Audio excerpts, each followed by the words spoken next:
మన రాష్ట్రంలో ఉన్నటువంటి తెలుగుదేశం పార్టీ నాయకులకి, కార్యకర్తలకి, ప్రజలందరికీ కూడా నా నమస్కారాలండి.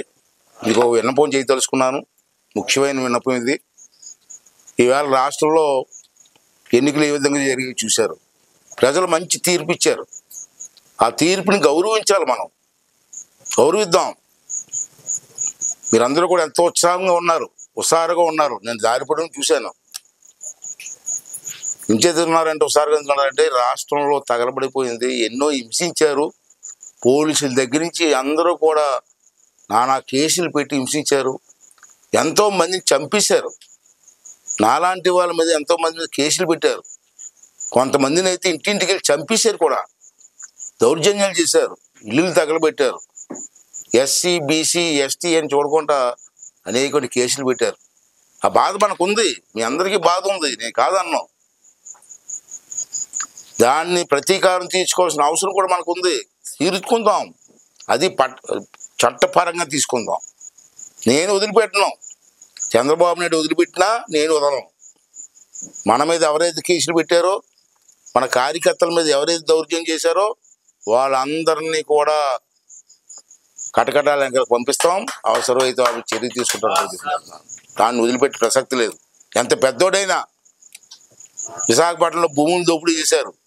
ఆ భూములు కూడా వదిలిపెట్టే ప్రసక్తి లేదు. ఎంత పెద్దోడైనా, ఐఏఎస్ ఆఫీసర్ అయినా, ఎవడైనా ప్రభుత్వ భూముల్ని, ప్రజల ఆస్తుల్ని ఎంత విచ్చలవిడి దోపిడీ చేశాడో ఆ సైకోగాడు రెడ్డిగాడు ఒకడు ఉన్నాడు, విజయసాయి రెడ్డి. ఆన్ని కూడా వదలలేను. జ్యుడిషియల్ ఎంక్వైరీ వేసి వాళ్ళందరినీ కటకటాలకు పంపించే ఏర్పాటు చేస్తాను. ప్రజల ఆస్తుల్ని కాపాడుకుందాం. ఇది నా విన్నపం. ఇవాళ చూశారు, రాష్ట్రంలో ప్రశాంతమైన వాతావరణంలో ఎన్నికలు జరిగాయి. అది జగన్మోహన్ రెడ్డి తట్టుకోలేడు. ఎందుకు తట్టుకోలేడు? సైకో. ఈ పాటికి ఇంట్లో టీవీలో బదలకొలిసి ఉంటాడు శుభ్రంగా. Psycho mentality. అయినా మనం రెచ్చిపోకూడదు. వాడిని మనం రెచ్చగొట్టడానికి చూస్తున్నాడు.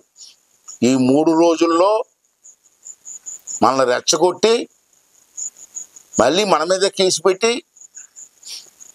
కొంతమంది చంపేసి తెలుగుదేశం పార్టీ నాయకులు చంపేశారని చెప్పడం కోసం ప్రయత్నం జరుగుతున్నాయి రాష్ట్రంలో. అందుకే ఎలక్షన్ కమిషన్ వాళ్ళు మాకు మంచి పని చేశారు.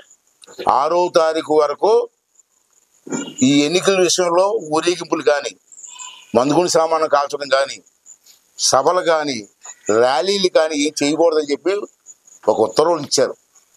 అది మన కోసం ఇచ్చారు, మనకు వ్యతిరేకంగా కాదు.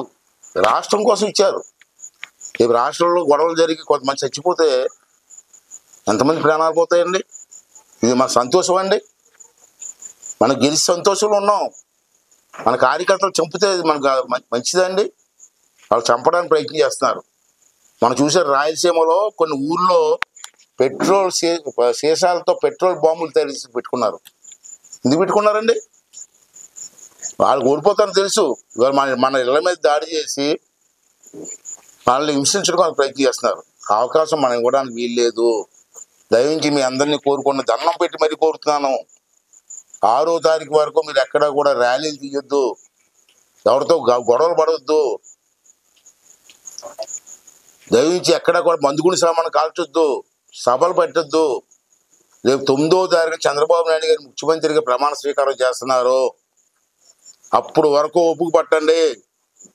ప్రమాణ స్వీకారం జరిగిన వెంటనే what is Chandrababu Naidu, what is cabinet అని చెప్పి చూపించే బాధ్యత మేము తీసుకుంటామని చెప్పి ఈ సందర్భంగా మనం చేస్తున్నాను. అంటే ప్రజలందరూ కూడా సహనంతో దయించి ఓపికగా ఉండండి. మంచి అవకాశం ఇచ్చారు ప్రజలు మనకి. ఎప్పుడు లేని మెజార్టీ ఇచ్చారు. ఆడి ప్రతిపక్ష హోదా కూడా రాలేదు. ఇవాళ ప్రతిపక్ష హోదా కూడా లేదు ఆడికి. అదే అంటాను, ఇప్పుడు కూడా తప్పు చేసిన వాడు దేవుడు క్షమించడండి. అసెంబ్లీలో చంద్రబాబు నాయుడు గారిని వాళ్ళ ఆవిడ్ని తిట్లు మర్చిపోతారు జనం. ఆ రోజు చంద్రబాబు గారిని వాళ్ళ ఆవిడ్ని తిట్లు, ఆ శాపమే ఈరోజు జగన్మోహన్ రెడ్డికి ఇటువంటి గతి పట్టిందన్న విషయాన్ని ప్రజలు కూడా గమనించవలసిన అవసరం ఉంది.